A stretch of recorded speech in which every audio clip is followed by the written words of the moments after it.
Nung gawin ang Playboy Magazine, ano ang rason? Nabigla ako, nakabawab ako. Ano yung mga journey na pinagdaanan mo ng mga panahon na yun? Siyempre, after that, para akong nagsisisi. Natuto rin ako, saka napatunayan ko sa sarili ko na tama, hanggang dun lang talaga. Para wag na ako magsisi ng gusto. Kung kaya mong mabuhay sa tundo, kaya mo ring mabuhay saan man sa mundo. Morley Alinio, ito ang Tundo.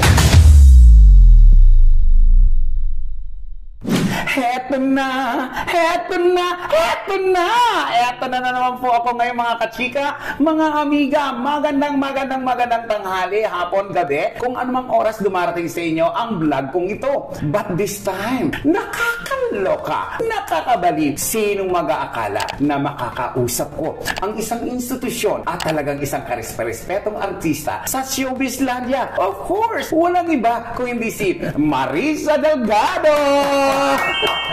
Thank you naman sa inyong introduction. Napakaganda. At napakaganda niyo po kasi. Salamat.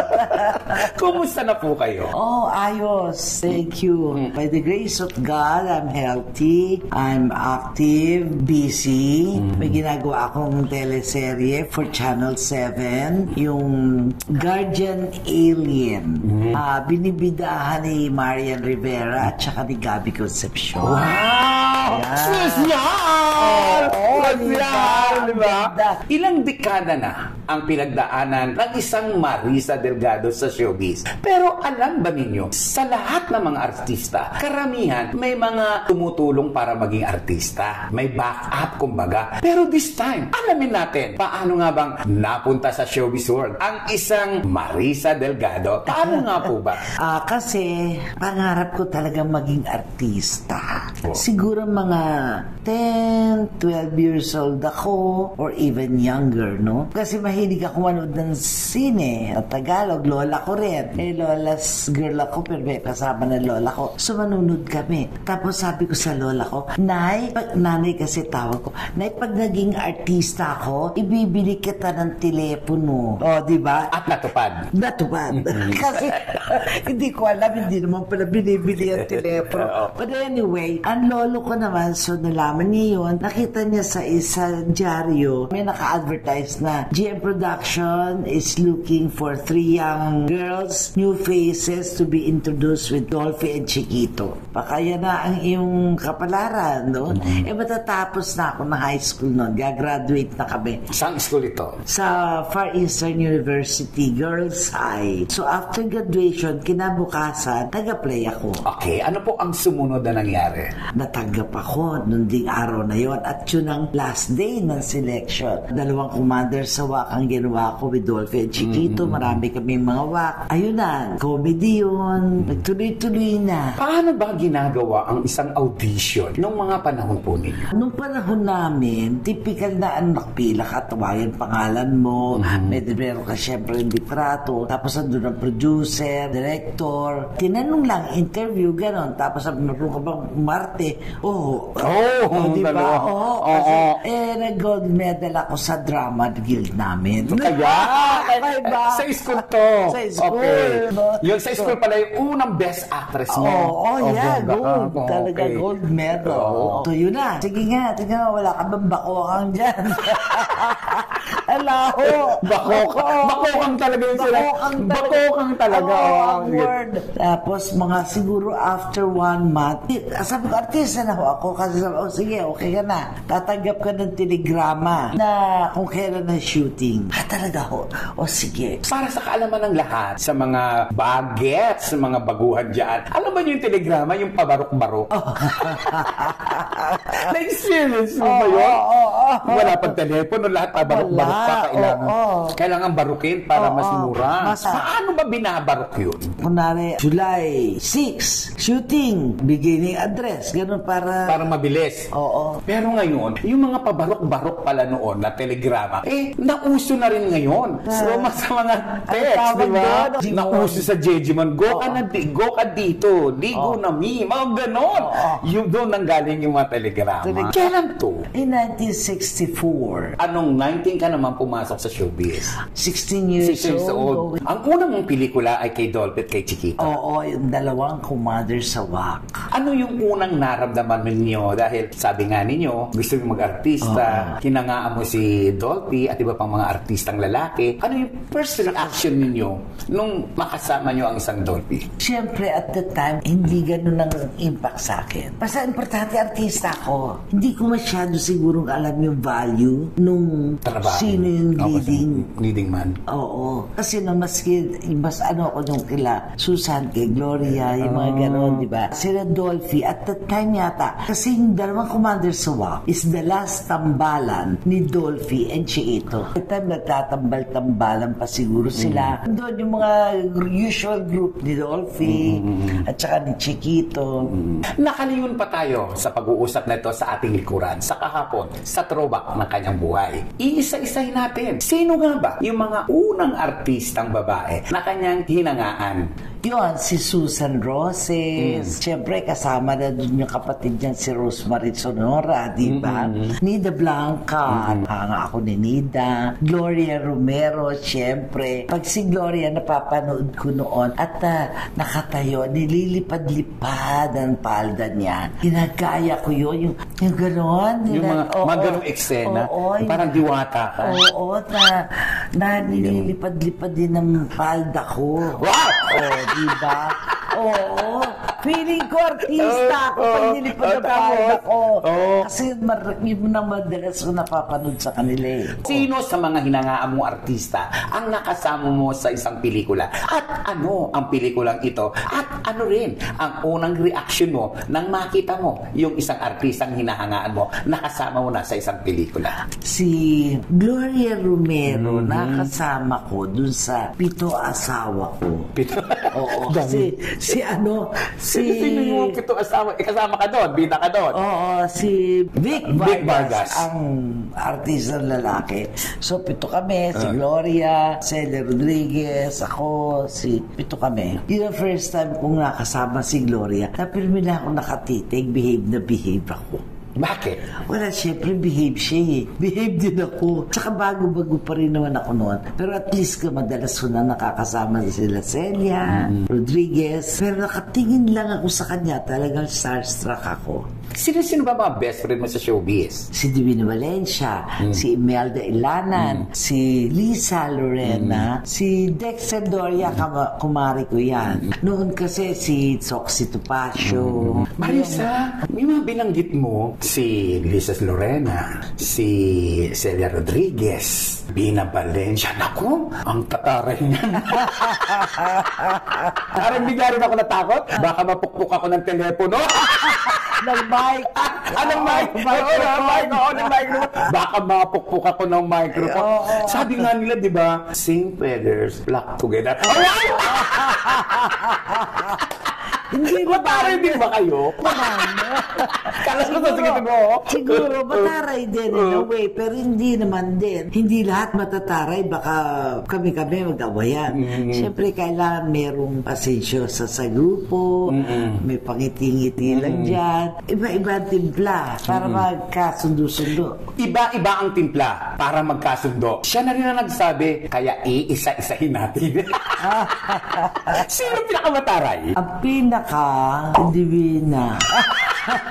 Na malakas sa kanloob na magsalita. Sino ang pinakamabait? Lahat naman. Isa lang muna. Ako siguro. Ang galing sumagot, di ba? Sino ang generous? Lahat generous eh. Sino ang iyakin? Imelda, hindi siya, pigil eh. Maging si Liza. Si Divina, iyakan din yan. Sumbungero rin yan. Noong mga panahon ng kabataan nyo, sino yung grabing ma-inlove? Yung bigay lahat pag na-inlove na? Mario, Sep. Di siyempre kami lahat. Kayong lahat? Oo. sa grupo naman ninyo, sino ang hindi ligawin? Naku, imposibleng walang ligawin doon. Sino yung Sa matari na amin. kinatatakutan? Naku, maligaw ka niyan kasi katarayan ka niyan. Hindi naman, wala namang ganun na. Sino ang ligawin? Ikaw. Ligawin din. Ikaw ang ligawin sa lahat. Hindi naman. Ligawin din niyang sila. Si Melda, si Lisa, si Divina. Ligawin din. Sino maarte sa kanila, sa inyo, kapag nililigawan? Yung kahit na gusto na umaarte-arte pa na ayaw niya. Siguro lahat kami kasi mga babae kami. Konti pakipot. Tita Marisa, gusto ko lang malaman, sino yung unang crush mo sa showbiz? Crush ko, hinahangaan ko. Hinahangaan mo? Ito na ako nagkaroon ng mga hinahangaan. Siyempre si Fernando po, natural yan. Noon sila mga Greg Martin. Nung movie fan pa ako, bata ako. Now I remember. Si Jose Marie Gonzalez. Yung tatay ni Kring Gonzalez. Yan, oo. Ang gwapo kaya. Ang gwapo, no? Ang gwapo. Yung nakalab team niyo sa showbiz. Nakalab team ko. O working team mo na lagi mong kasama si Eddie Garcia. Ilang pelikula ang nakasama mo si Eddie Garcia? Marami. Tapos dalawang famas ko. Kapartner ko si Eddie Garcia. Ano po yung nakuha po ninyo? Best supporting actress. Para sa pelikula? Sa pelikulang first, Lumuha Pati Mga Anghel. Second, Till Death Do Us Part. Eddie Garcia rin yan. Babalik tayo sa nakaraan ng isang Marisa Delgado. Ito yung mga panahon na kasagsagan ng kanyang kasikatan. Ito yung panahon na kasagsagan ng kanyang kagandahan, maladyosa. At ito ang dahilan kung bakit ang isang magazine pang-international ay inalok siya. Alam ba ninyo na kauna-unahang artistang babae ay si Marisa Delgado ang nag-post sa isang Playboy magazine? Yes. Oo. Paano po nangyari to? Kailan ito? Ilang taong kayo? At paano ang sitwasyon? I was 19 years old. Si Franklin Cabaluna, nagpunta doon sa set namin. Nag-shooting ako noon sa Marikina. May dumating si Franklin, nahanap ako, may kasamang puti. May dala sila mga camera. Tapos sabi niya, pinakilala niya yun, inalok sa Playboy nga daw. Sabi ko, hindi ako pwede nung mga frontal scene. Sabi niya, no, it doesn't matter. Sabi niya, sabi ko, okay, kailangan ako, likod ko, pwede. Tsaka side na. Ayoko nung frontal scene. So, nagpunta na rin kami agad sa location kasi nung araw, ang Marikina, ginagawa pa lang yung mga subdivision doon. So, maraming mga talahin. Doon kami nagkuhanan. Pero puro paside, palikod, hanggang puwet, kita. Gaano naging controversial ang isang Marisa Delgado dahil that time, peak ng kanyang career at napapayag siyang magpa-sexy? Ano yung mga journey na pinagdaanan mo ng mga panahon na yun? Siyempre, after that, para akong nagsisisi. May asawa na ako dun tapat na lang ko, Papa, hindi ako nagpaalam sa'yo, nag-post ako, gano'n. Bakit nung ginawa? Kung ba nabigla ako? Ano lang naman, likod ko, gano'n. Doon talaga natakot ako, baka magalit sa asawa. So, nagalit si Sir Milo Garcia? Hindi naman siya galit na galit kasi naunawaan naman niya trabaho. Pero yun sa Playboy talaga, bakit mo ginawa mo? Bakit hindi ka nag-isip?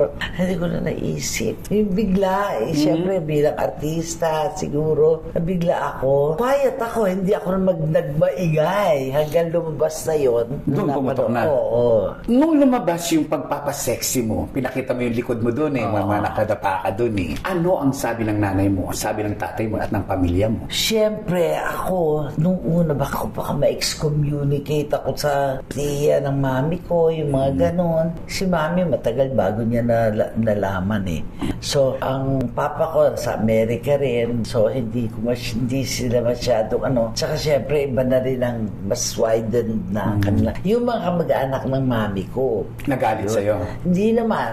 Siyempre, takot ako na baka taasan ako ng kilay. But hindi naman. Trauma ka? Nung una. Pero in a way, nasagot ko yung kasi maging mga kamag-anak ng mami ko, mga pinsan ko. Okay na yan. Sabi niya, artista ka So, hindi dapat may mali siya kung ano. Pero bakit napapayag ka, no? I really... Pera ba? Binayad ba? Hindi naman. May bayad yun. Ano ang rason? Hindi ko alam. Nakabawab ako. Ito palang kausap natin na si Marisa Delgado. Aminadong boba talaga siya. Bakit boba kayo? Di ko talaga alam, nako. Para akong na-hypnotize. Pero siguro dahil may bayad, pero hindi rin naman. Or I really do not know. Basta within the parameters ng payag ako, okay, game.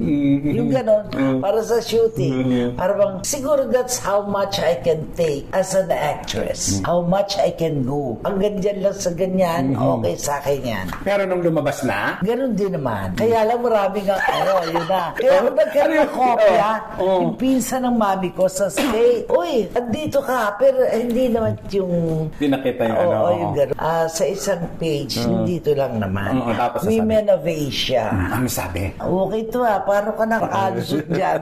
Yung gano'n, yung biro. Siguro, wala namang masyadong violent reaction. Nung gawin ang Playboy magazine, boba ako, sabi ni Marisa Delgado. Pagkatapos ng ilang dekada, masasabi mo bang boba ka ng mga panahon na yon? At masasabi mo bang ito ay naging isang foundation mo para mas lalo kang tumapang, mas lalo kang tumatag? Siguro, yes. Yun lang siguro yung nasabi kong boba ako dahil di ako nag-isip. Natuto rin ako dahil nagpursige ko tsaka napatunayan ko sa sarili ko na tama, hanggang dun lang talaga para wag na ako magsisi ng gusto. Kasi yung guilty ka, mas malaking kalaban kesa sa galit ka Mabuti na lang, hanggang dun lang din sa kaya ko tanggapin. Tapos noon, siyempre, hindi ko nawawala sa isip ko, magtapos ako ng pag-aaral ko ng kolehiyo. At ito ang ating pag-uusapan ngayon, ang pagtatapos ni Marisa Delgado ng pag-aaral. Ilang dekada rin siyang nahinto sa pag-aaral. Ilang dekada rin niyang hinarap ang kanyang showbiz career. Pero pagkatapos ng kung ilang dekada, eto siya ngayon, nagbalik pag-aaral. Bakit niyo po naisipang mag-aral? Kailan at anong course po ito? Season ng Be Careful with My Heart yon, ginagawa ko. Minsan may lal kami ng mga 3 weeks. Like, hindi ako kailangan.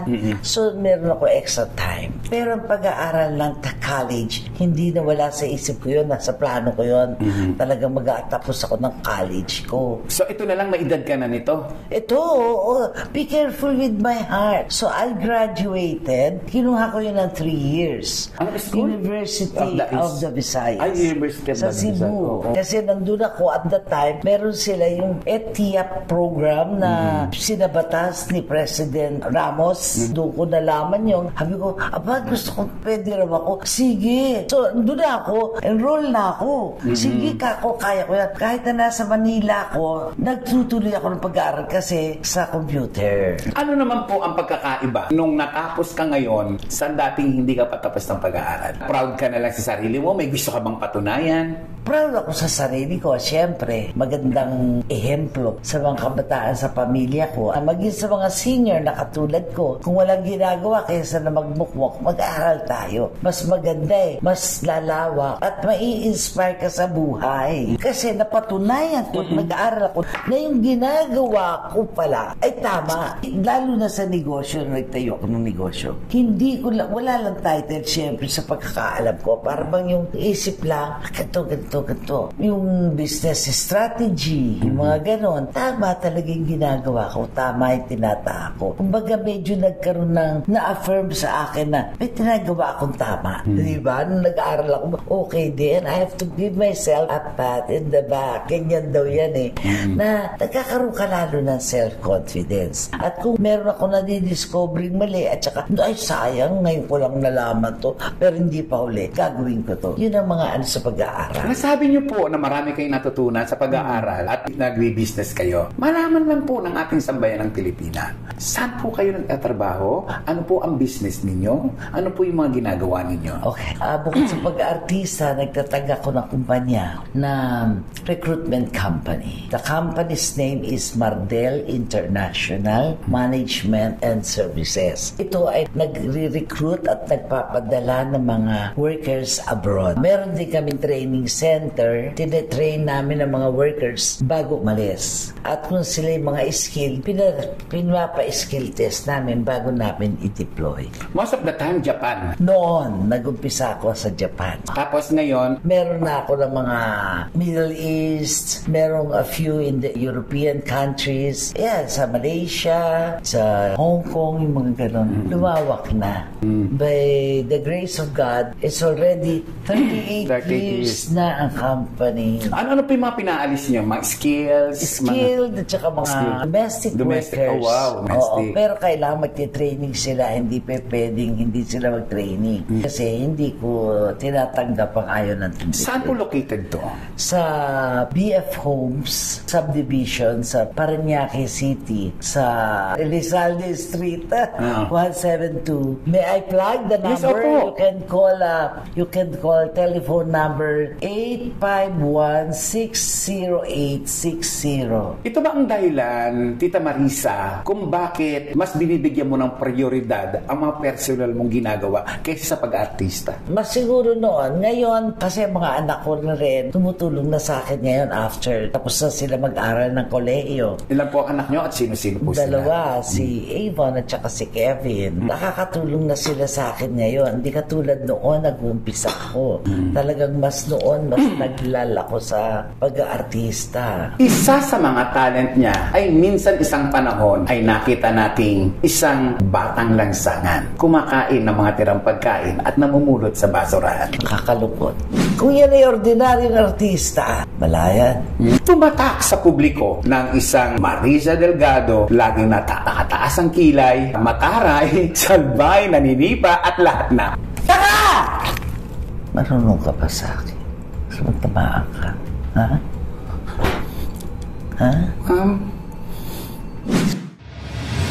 Kung kaya mong mabuhay sa tundo, kaya mo ring mabuhay saan man sa mundo. Morley Alinio. Ito ang Tundo.